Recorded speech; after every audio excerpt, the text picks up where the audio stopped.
Hello and welcome to today's lesson. This time I have a grammar lesson for you in which, well, many of you have participated in this lesson. So what we're going to be talking about is this right here. We're going to be talking about correcting grammar mistakes. And there's a variety of grammar that we're going to be going over and discussing in this lesson, but in general, I think all of this will help give you a better understanding as to how the language is structured, as well as how it's used. And really, when you're able to improve your knowledge in grammar, it really helps out your writing skills, because I hear from many of you out there, you would like to practice and improve your writing, which is in part what this was all about, because I asked many of you, to write me a sentence. And I do want to thank everyone out there who participated. So I had made a post on our community page asking for some sentences that I would then go through and correct in this lesson. I did not get to all of them. So a couple of days ago, I compiled, I think, like 13 or 14 of them. But I do want to thank everybody who wrote a sentence and messaged me on this thread. I really do appreciate it. And we're going to just try and go through the ones that I have. If I did not get to you, I apologize. And depending if you like this lesson, I'll do more like this in the future, and I will correct some of your mistakes. And you can let me know if you like these types of lessons by hitting that like button. Kind of just gives me a sense of where things are at and what everybody out there is looking for.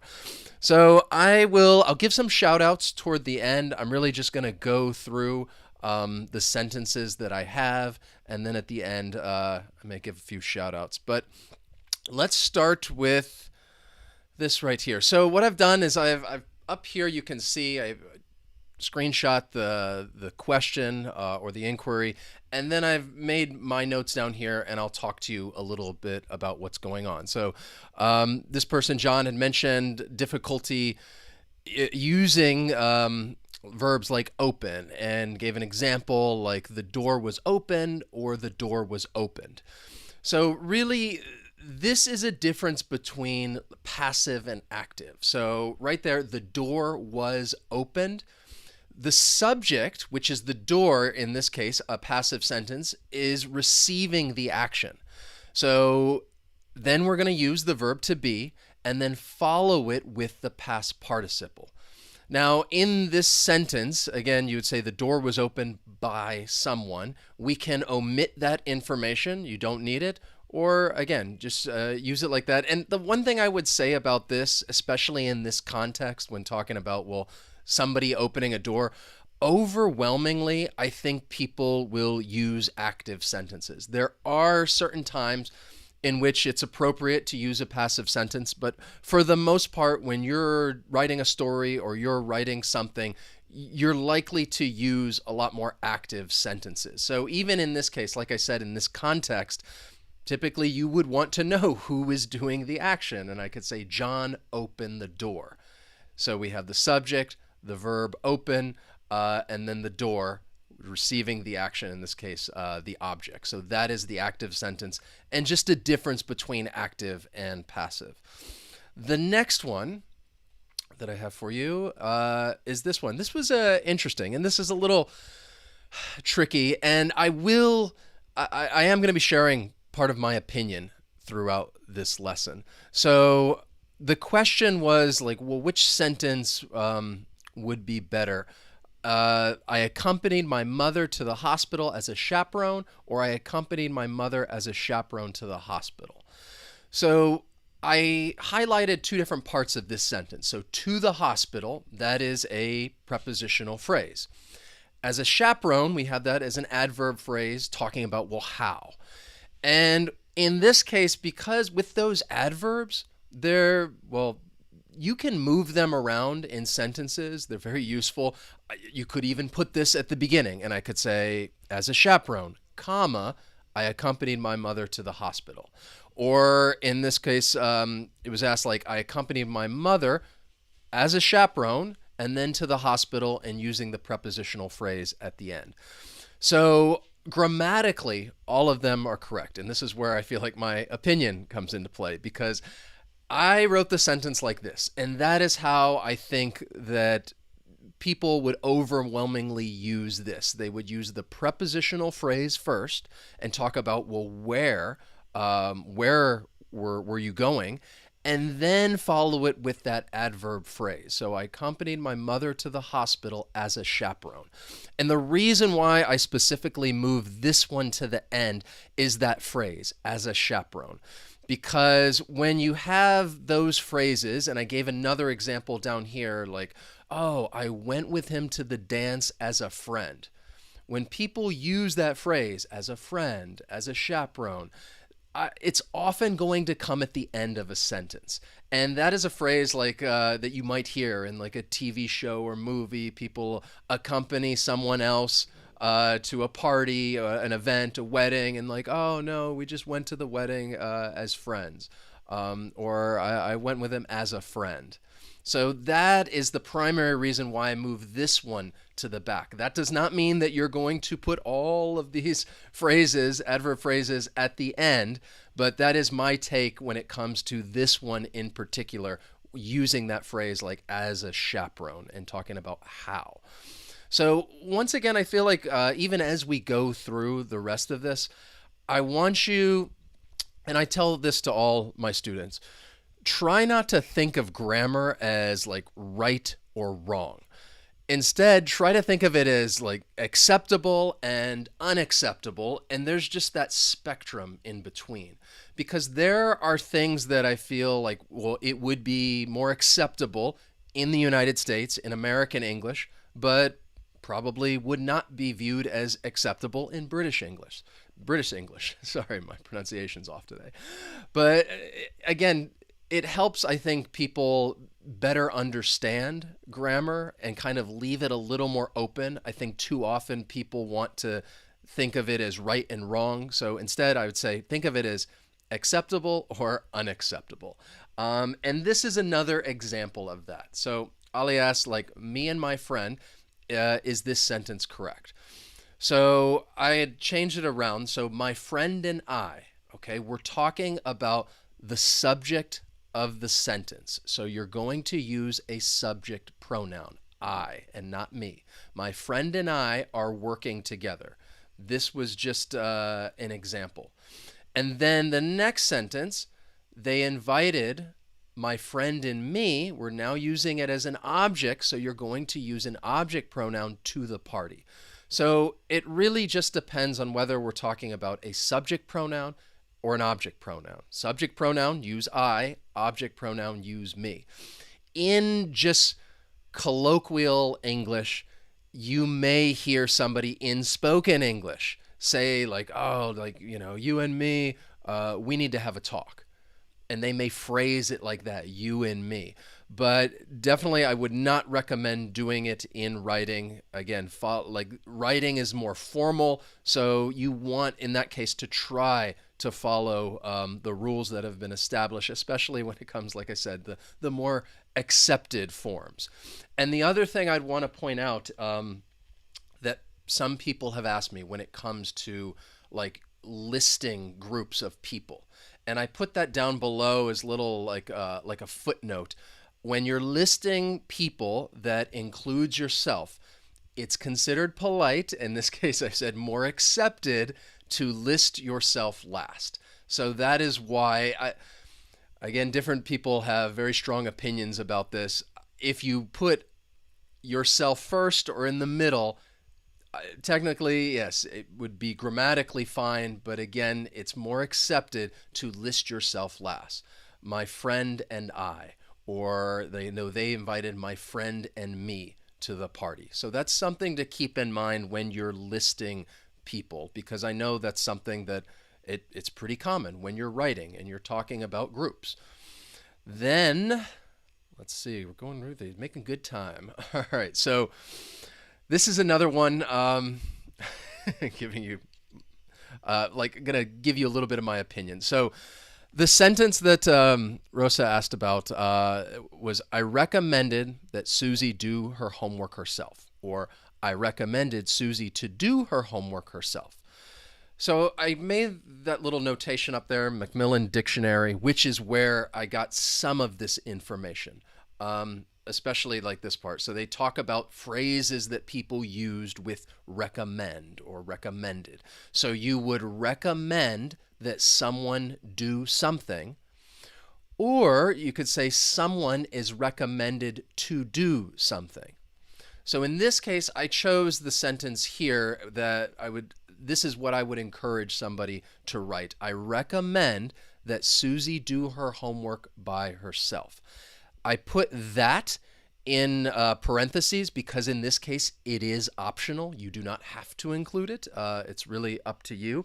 The other thing that I wanted to point out is that this is an example of the subjunctive. Some of you may be looking at this sentence and thinking, well, wait, Susie, why not Susie does? But in this case, with verbs like recommend, suggest, the subjunctive mood, you're not going to follow just what that typical grammar rule that you would think when it comes to subject verb conjugation. So you would say Susie do. I recommend that Susie do her homework by herself. Now moving down here. You could say, again, Susie is recommended to do her homework by herself. Grammatically, it's correct. But I was saying that in this context, I feel that it's awkward.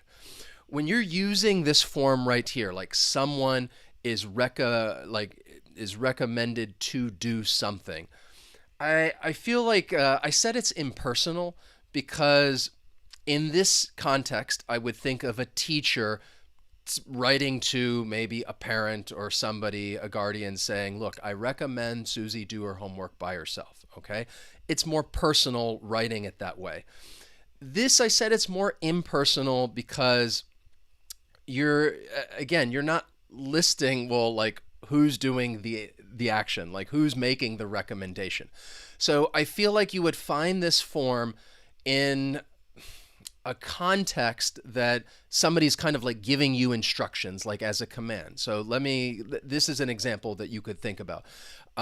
If you go to a restaurant and then you go into the bathroom, you might see like a sign that says, employees are recommended to wash their hands, something like that.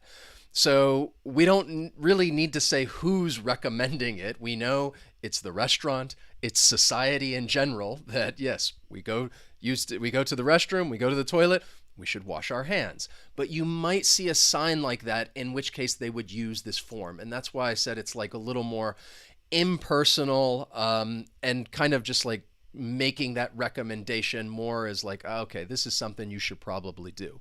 So in this context, talking about like homework or like, hey, I recommend that you do this, I would follow this one. To go back to the other example, there's a lot to say about this one.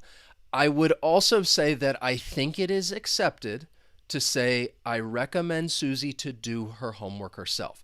Now, that may be more accepted in British English. I would still encourage people to use this sentence right here. To give you another point of reference, previously I did a lesson on causative verbs, and you have the verb help. So you could help someone do something, but it's also okay to help someone to do something. For the most part, it's just common to use it without to, because something else to think about when it comes to writing is that, and I tell this to many learners, is that it's good to be, you want to be concise. You want to be short and clear. You don't want to use too many words, especially if you don't have to. So in that example, if you don't need to use the word to, then let's just take it out. And I would say the same goes for this. You don't need it. Let's just use this sentence right here. I recommend that Susie do her homework by herself. All right. So this is my recommendation, this sentence. Then we have this one question, Cortez asking about today is a holiday, today is holidays. So this really has to do with whether it's a singular subject or a plural subject. And I tried to provide some examples here. So you would say today is a holiday. You have a singular subject, which is today, and then that singular noun, a holiday. Now, if I were to change this so that it's a plural subject and I'm talking about Thanksgiving and Christmas, Thanksgiving and Christmas, plural subject, are holidays. Okay, we'll use that plural noun in this case. And of course, you can see that the verb is going to change as well. You have to conjugate. The subject and the verb just have to agree. Today is, Thanksgiving and Christmas are. All right. Then let's keep moving. This one. Okay, this was an interesting one. Raj asks, I had started playing cricket at the age of 5 or 6, or I started playing cricket when I was 5 or 6. So there's a couple of things that I wanted to comment on, which I thought was a little to help clear things up a little. And again, I gave that point of reference. Some of this information I took from the British Council, especially the information in red. So this first one, I just changed this to the past. I started playing cricket when I was around 5 or 6. So in this case, like, we're using the past tense to talk about something that happened once in the past. Okay, it happened. Like, this is, it happened at that point in time. I started playing kind of when I was around 5 or 6.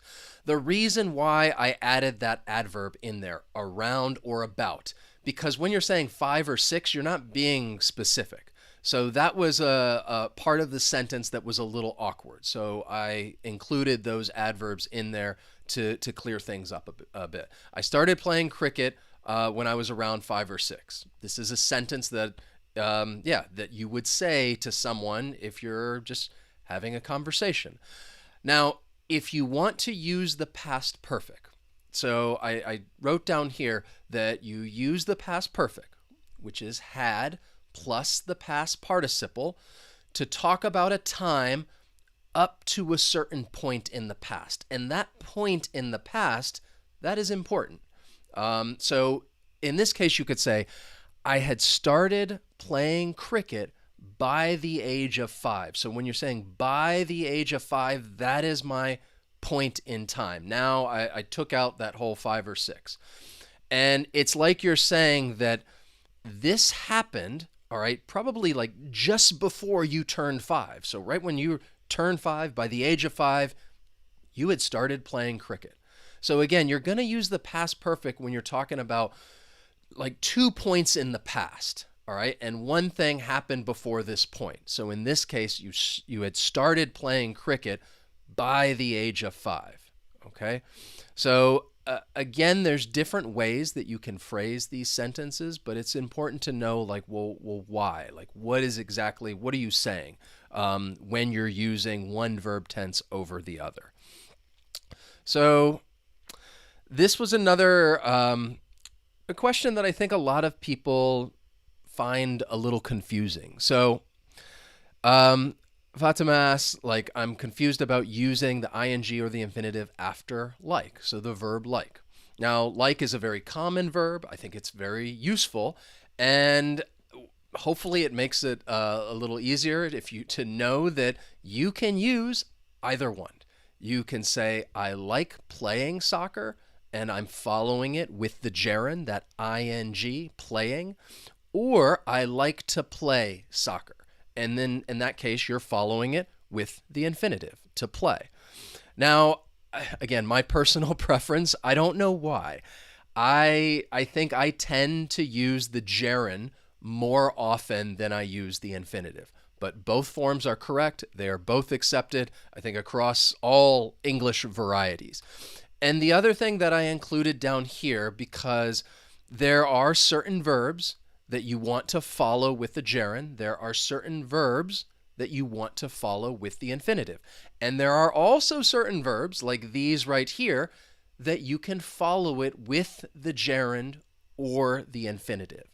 So like begin, can't bear, can't stand, continue, hate, like, love, prefer, propose, or start. So sometimes the verb, you can follow it with a gerund or infinitive, and it may change the meaning. I think with these down here, the meaning is similar, and it's not really going to change. like our example right here. I like playing soccer. I like to play soccer. Both of them are okay. The next one that I have is I mentioned again about it's important to know the verb tense that you're using. Sometimes it can be different, but sometimes they're rather interchangeable, and there might just be like a slight nuance that makes them a little different, as in this example. So Nora asked about the difference between saying like I have lived somewhere for 3 years or I have been living somewhere for 3 years. So I just completed the sentence and said I have lived in Spain for 3 years. Okay, this sentence is in the present perfect, talking about something that started in the past and it has continued to the present. Or I have been living in Spain for 3 years. Again, started in the past, continued to the present. So I mentioned that down here, that both forms indicate the same thing. The one slight difference, and just to add a finer point to this, for the most part, you could use either one, and they mean the same thing. But one thing I would say is that if you're using the present perfect, it makes me think that, okay, well, perhaps this person is going to stay there and continue to live there, or perhaps they're going to go somewhere else. If you're using the present perfect continuous, then I think it's more likely that you're going to stay.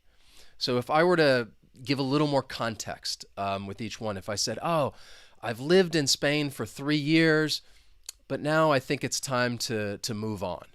Okay, so in that case, I'm suggesting that, okay, I'm probably going to leave. And in that case, I think it's, it's more appropriate to use the present perfect. Or if I were to indicate that I'm not leaving, like, oh, I've been living in Spain for 3 years, and I don't think I'm ever going to leave.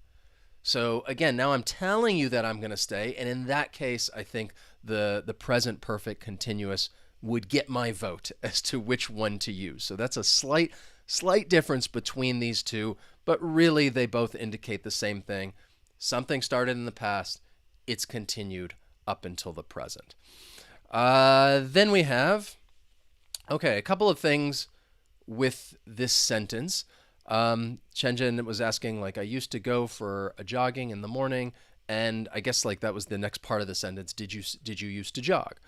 And the key here is talking about used to. And I told you down here, like, used to refers to something in the past that is no longer true. So in this case, there was a slight little mistake. I used to go for a jog in the morning. So in this case, you want to use the noun, a jog, for a jog in the morning.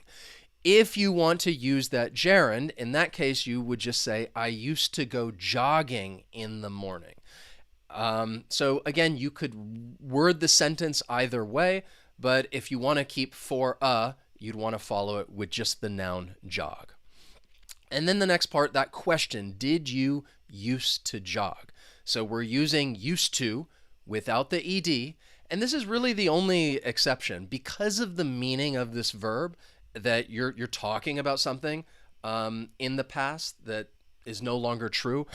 Overwhelmingly, you're going to use it as an ed verb, like I used to do this or I used to do that. But when you're asking a question, all right, you have that did. That is going to take the past tense, which means that you're going to then use the base verb. Did you used to jog? And you do not need that ed in this case. So I think maybe that was the second part to that question that they were asking about. Let's look at the next one. I took some of this information from thesaurus.com. A lot of useful stuff online. But they asked, my opinion is different than yours. So my opinion is different from yours. This is using from is more accepted. This is the more accepted form. And especially when we're talking about writing, that is certainly what I would recommend. And I included this little note that says, in formal writing, Different from is generally preferred over different than. This preference has to do in part with the historical usage of the word than. So I would suggest that you use from. However, it is true that I think in places like the United States, in spoken English, you could hear people say, hey, my opinion is different than yours, or my opinion is different than his, or different than hers. So in spoken English, I think it is something that you will hear. But again, when talking about grammar, it works both ways. It's useful for obviously both speaking and writing, but I think it is helpful to make a distinction between the two, especially in a case like this, that if you're writing, I would say, use from. When you're having a conversation, I'm a pretty casual person. If somebody says different than, I'm not really thinking about it. I think it's fine. The next one is this sentence right here. And again, this one I think requires a little more explanation, a little more context. So the sentence is, I've got the money, thank you. I've never been paid so quickly as this time. So the first thing that stood out to me when reading this sentence, and perhaps you too, is as this time. So I know what you mean, what you're trying to say, but in this case, if you're talking about comparing it to the past, you could just say before. Like, I've never been paid so quickly before. In this case, you're basically referring to all the other times in the past that this has happened. And the reason why I put parentheses around it is because honestly, you don't even have to use that if you don't want to. I think that might give the sentence a little more emphasis that, wow, I've never been paid so quickly before. But the fact that you're using the have never to talk about this, well, that tells us, just that alone, I have never been paid so quickly. That alone tells us that this has not happened at any time in the past. So before, I would say, is optional. You can use it or you don't have to use it. Now, to kind of move back up to the first part of the sentence, I took out the present perfect there and just used the past simple. I got the money, thank you. And the reason that I did this is because, well, the fact that somebody's saying thank you, it makes me think that this is a context in which you're having a conversation with someone else. You're talking to somebody, they asked you a question, and then you're giving them an answer. So if that is the situation, well, then this would be the present perfect. If somebody is asking like, hey, do you have the money now? Is it with you? Is it in your pocket? And then you say, yes, I've got the money. All right, I've got the money. I have it on me right now. But because someone's saying thank you, I don't really think that's the context or the situation. Instead, I would infer that somebody is asking, like, did you receive the money? Did you get paid? Did you receive the money in the past? It would have happened, yes, at one point in the past, and that's why I would say it's more appropriate to use the past simple and just say, I got the money, thank you. And then follow that with just that, commentary, that extra information saying, well, wow, I've never been paid so quickly. And just letting the other person know that before, well, it's never happened. I got the money, thank you. I've never been paid so quickly. So hopefully that makes sense as to how, well, I was interpreting this situation and the context and why I chose one verb tense over the other. Then we have this right here, a couple of things going on.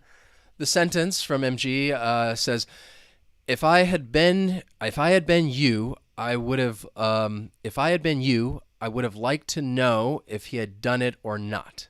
Okay, so they were trying to add that information, talking about, look, I want to talk about something in the past. It pertains to the past. The first thing, if I'm going to be a stickler for grammar, and a stickler would be like, it's an informal word saying somebody who's just really being strict for the rules. Remember to capitalize those pronouns. It's a proper noun. Just remember when you're writing, make sure you capitalize it. the next thing I did, I don't, the phrasing, if I had been you, that would be you're using the third conditional. You're trying to use a condition in the third conditional, but in this context, you don't really use it. It sounds awkward. I would use the second conditional, which is, again, it's a hypothetical situation. You're saying, and you would say, if I were you. If I were you, and that's a very common phrasing if people are having a conversation and you want to give advice, you want to talk to the other person, you would say, oh, if I were you. So because of that, we're going to end up having a mixed conditional. And I made that note there. So you're going to use the hypothetical condition, which is the second, if I were you, and then follow that with that imaginary result in the third condition, which is would have plus the past participle. I would have liked to know if he had done it or not. And then, yeah, that's the way the sentence would be. If I were you, I would have liked to know if he had done it or not. And sometimes I know people might be thinking, if you're thinking about this, like, I would have liked to have known. And then you're adding that have known in there. In this case, I think it would make the sentence really awkward, having all of those have. And even now, I tried to simplify it down here. I guess in this case, I'm not really a big fan of using the word like. And I changed it down here to, the microphone's blocking it, sorry, right down here, to something that I think would be perhaps more commonly used or commonly said. If I were you, I would have wanted to know if he had done it or not, and use the verb want instead of like. I think it just, cleans things up a little bit. It's a little more concise. And I also think, again, in my opinion, I think this is how people would more commonly state this. But just keep in mind, it's going to be a mixed conditional. You have that hypothetical condition, the second conditional, with the imaginary result, which is the third conditional. And then there's this one. I thought this was just an interesting question. More of a religious one, saying like, why say like who art in heaven? So this would come from the Bible, and the sentence would be like, our God who art in heaven. And the person was asking, Sama was asking whether or not, like, well, why who is like a singular pronoun? Why not conjugate it with arts? And say arts. The first thing I would say is that this is archaic English. All right, you would find it in scriptures, in books like the Bible. So I don't even know if I would try to think about subject verb agreement and conjugating verbs when you're talking about that archaic language. But the one thing I would like to point out, if you're talking about who is singular, but art is actually used with singular subjects. And to point to this reference right here, think of thou. Thou is also old language, all right? You're not gonna hear it nowadays, and I don't think it's really something that you have to learn. But you might hear something, especially in like a Shakespeare play, like it gives the example down there, thou art fair, or Romeo, Romeo, where art thou? Something like that. And they're using thou as like you, as a singular subject of the verb, but also you're going to use it with art. So like you, singular, you're talking to somebody is present, but art ends up being a singular verb. So hopefully that explanation makes sense, but I wouldn't stress out too much over it. Again, especially when we're talking about older, more archaic forms of English.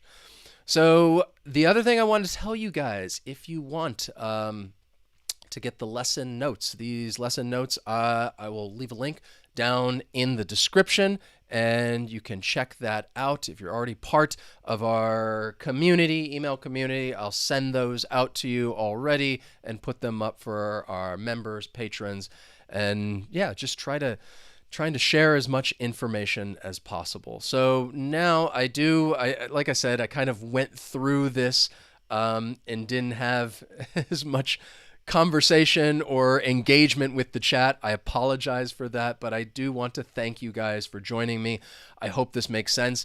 If you enjoyed the lesson, let me know, hit that like button. And in the future, I think this would be this is good to continue.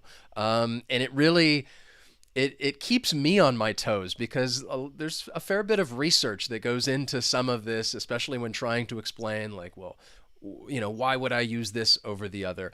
But again, thank you. It's good to see you, Vicky and Gustav. Thanks for being here.